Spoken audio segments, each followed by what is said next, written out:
in this case, it's the mother of the bride that deserves all the credit.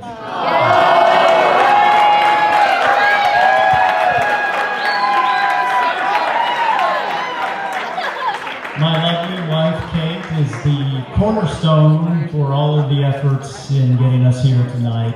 And so I wanted to publicly say thank you for all of the work that you have done. We love you.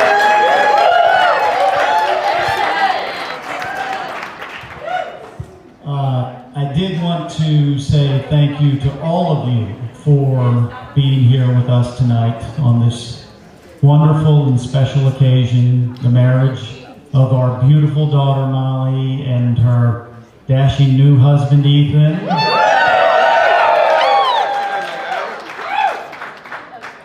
It's certainly a special event for us. I also wanted to say particular thanks for those of you who traveled significant distances to get here with us tonight. I know travel is not easy these days, and we certainly appreciate all your efforts. In particular, I'd like to say thanks to our family and friends from Arizona, which 30 years ago was where Kate and I had our special wedding event. And ironically, I believe there are 8 or 9 of our bridesmaids and groomsmen here celebrating with us tonight. So special thanks to them for coming, but truly from the bottom of my heart and Kate's heart as well. It means so much to us to celebrate this event with such dear friends.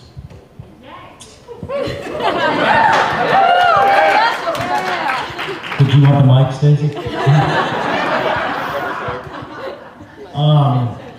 So as I thought about my toast this evening, I suspected that all fathers of the bride experienced the same sort of ambivalence, mixed feelings that I had in approaching this event.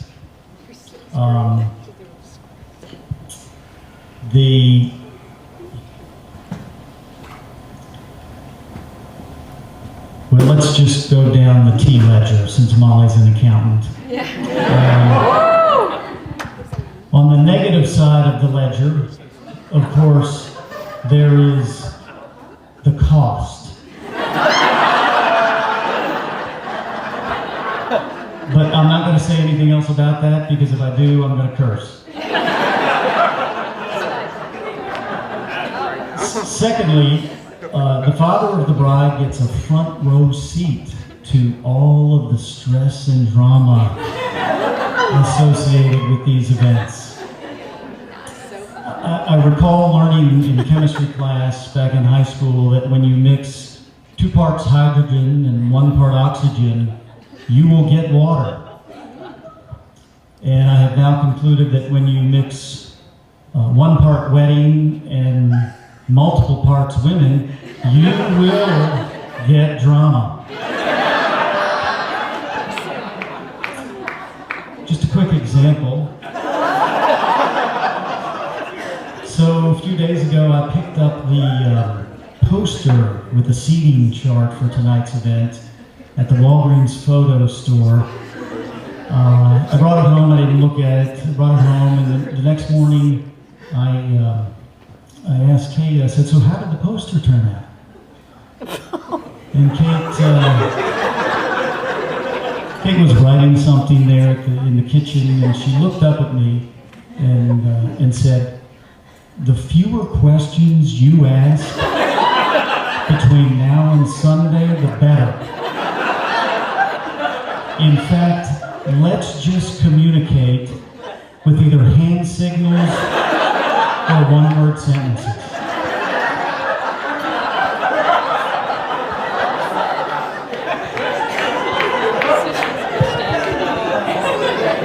I told you you'd hear that again.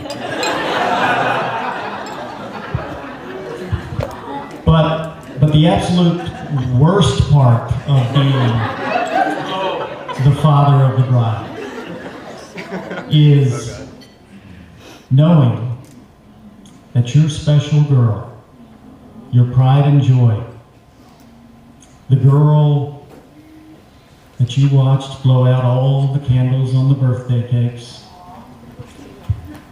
the girl who, with a huge smile and full of excitement, welcomed you home from work every day, the girl who was a baby with a big melon head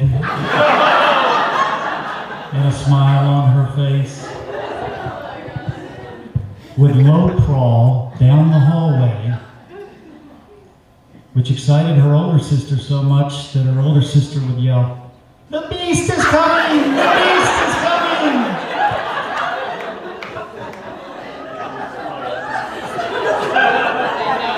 The girl who caused you to beam with pride when she won the Christian Virtue Award in the 8th grade.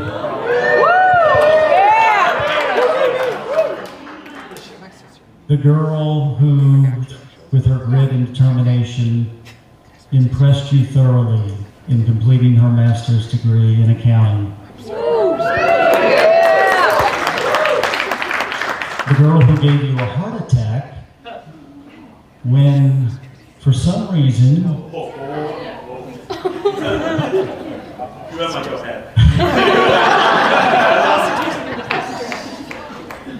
walked all the way down the beach.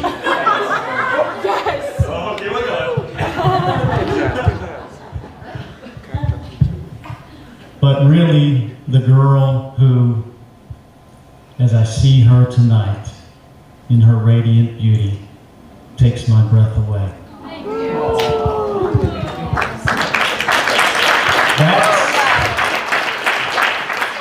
That's the worst part of being father of the bride, is that you know that your little girl is leaving you for another man.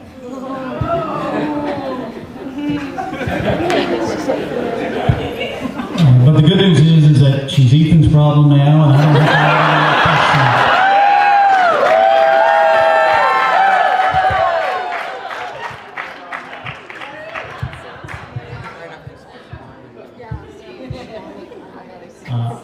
I am generally not wise or smart enough to give people advice, but after 30 years of marriage, which incidentally, all rainbows and sunshine.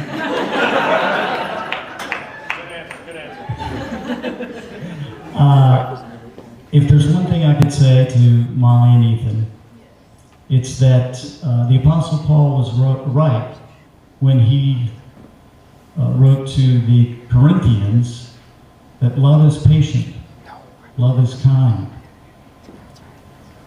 It does not seek its own means, and it does not remember wrongs. In essence, love is hard for us humans. But the way we know the two of you, your mother and I believe that each of you has found that special person with whom your love is going to grow and mature and flourish. And with that patience and that kindness that Paul mentioned, you will realize you're happily ever after. So please raise your glass in toasting Molly and Ethan to a long and loving life together.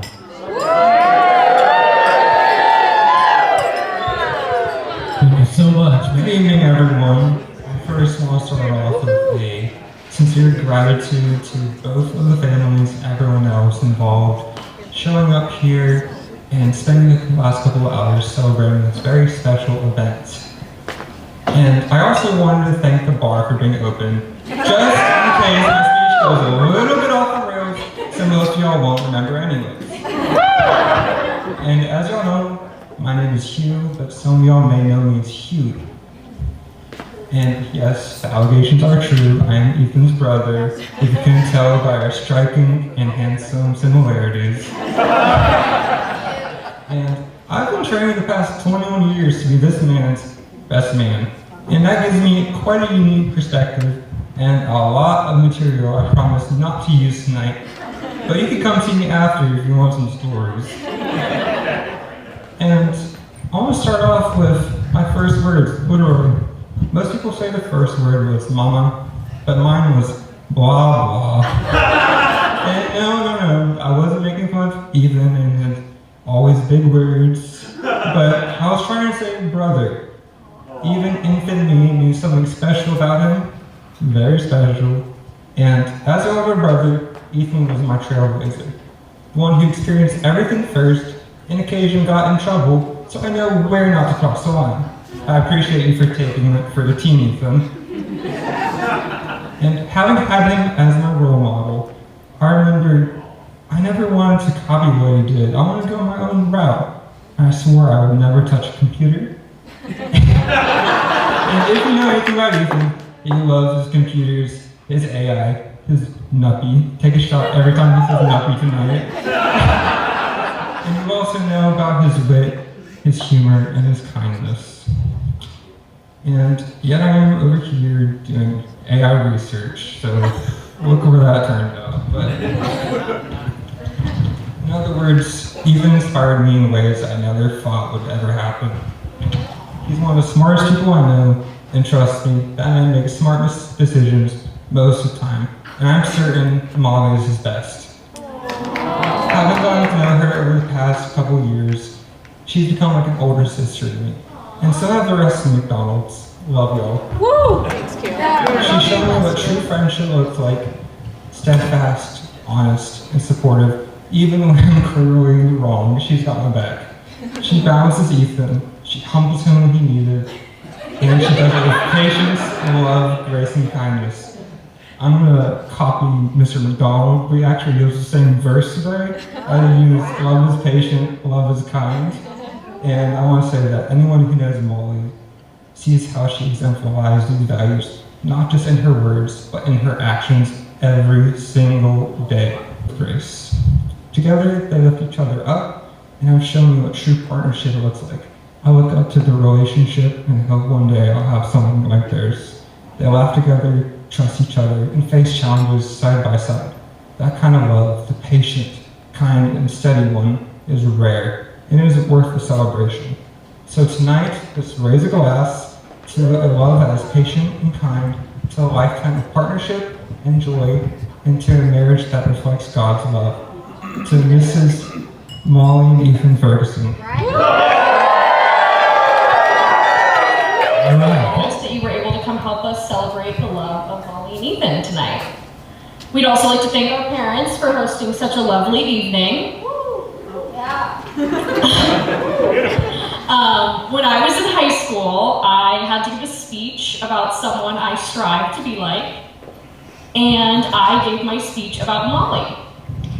As Father Mike so kindly pointed out earlier, Molly and I are quite opposite. When we were kids, she was on the quieter side, and I was busy actively raising hell. Even so, Molly has always been someone that I've strived to emulate. She has always been true to herself. She's never cared what anybody else thought. She is kind. She's patient. She's honest. She's loving, authentic, and she's one of a kind. And now I want to talk about one of my favorite memories of Molly, which actually happened quite recently. It was one of the happiest moments I've ever witnessed in Molly's entire life. And if you listen to anything that has been said tonight, you could guess that Ethan was indeed involved. So obviously the proposal took much planning and coordination, and if you know anything about Ethan, you know that he handled it excellently. Including by creating a PowerPoint for my parents that involved information on different kinds of diamonds and the cost of raising children in the state of Tennessee. So, he really did his research there. It was incredible. We were so happy. But probably one of the most important parts of that whole planning process was he planned for him and Molly to come back to our house that night after the proposal, and it was truly the happiest I have ever seen Molly. The vision of her bouncing out of Ethan's car and just the feeling of the tightest hug I have ever received was something I will never forget. And of course, Ethan matched her exact energy. It was perfect. It was great. It was in that moment we were like, okay, this is fantastic. We're so happy for them. So Molly, you've always led with love, kindness, laughter, and somehow Ethan fits into that. And we just know, it just feels like he's always been a part of our family.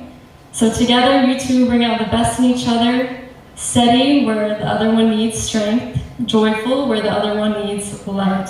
And we couldn't be prouder to stand beside you today and witness a love that feels beautiful and true. So, On that note, please raise your glass to Molly and Ethan.